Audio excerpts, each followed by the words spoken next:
Healthy ആയിട്ട് നമുക്കൊരു Ayurveda mutton soup ഉണ്ടാക്കിയാലോ? സൂപ്പ് ഇടാനുള്ള മട്ടൺ എന്ന് പറഞ്ഞ് മട്ടൺ ഷോപ്പിൽ പോയി മേടിക്കാൻ നമുക്ക് പറ്റും. അങ്ങനെ മേടിച്ച മട്ടനാണിത്. ഇത് കഴുകി നന്നായിട്ട് വൃത്തിയാക്കി വെച്ചിട്ടുണ്ട്. ഇനി നമുക്കിത് ഒരു കലത്തിലേക്ക് ഇടാം. സൂപ്പൊക്കെ ഉണ്ടാക്കുമ്പോൾ ഗ്യാസിനേക്കാളും അടുപ്പിൽ വെക്കുന്നതാണ് നല്ലത്. അപ്പോൾ അതുകൊണ്ടാണ് ഒരു മൺകലം എടുത്തിട്ടുള്ളത്.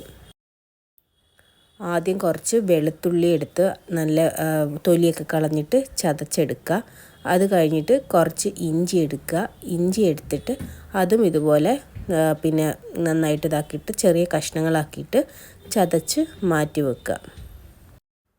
ഇനി ബാക്കിയുള്ള സാധനങ്ങൾ നമുക്കൊരു പ്ലേറ്റിലെടുത്ത് വെക്കാം.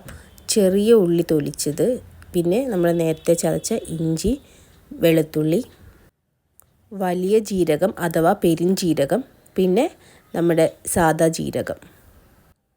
ഈ സെൻറ്ററിലിരിക്കുന്നതാ ഈ കുറേ സംഭവങ്ങളുണ്ടല്ലോ, ഇത് നമ്മൾ ആയുർവേദ ഷോപ്പിൽ പോയിട്ട്, അതായത് അങ്ങാടി കടയിൽ പോയിട്ട് നമ്മുടെ മട്ടൺ സൂപ്പിന് വേണ്ട ആയുർവേദ മരുന്ന് എന്ന് ചോദിക്കുമ്പോൾ അവർ തരുന്നതാ. സൂപ്പ് എത്രയാണ് ഇടുന്നതെന്ന് പറഞ്ഞാൽ അതിനാവശ്യമായിട്ടുള്ള മരുന്നായിരിക്കും തരിക. അപ്പോൾ നമുക്ക് സൂപ്പ് ഉണ്ടാക്കാം.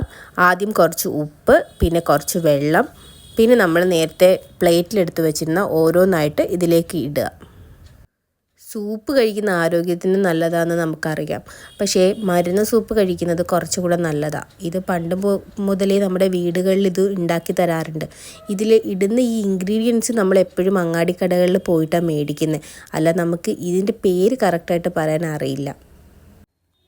ഈ ഇടുന്ന മരുന്ന് ഒരുപാട് അധികമായിട്ടുണ്ടെങ്കിൽ നമുക്ക് കയ്പ്പുണ്ടാവും, നമുക്ക് കഴിക്കാൻ പറ്റില്ല. അപ്പോൾ ആദ്യം ഉണ്ടാക്കുന്നവർ വളരെ കുറച്ച് തന്നെ ഇടുക.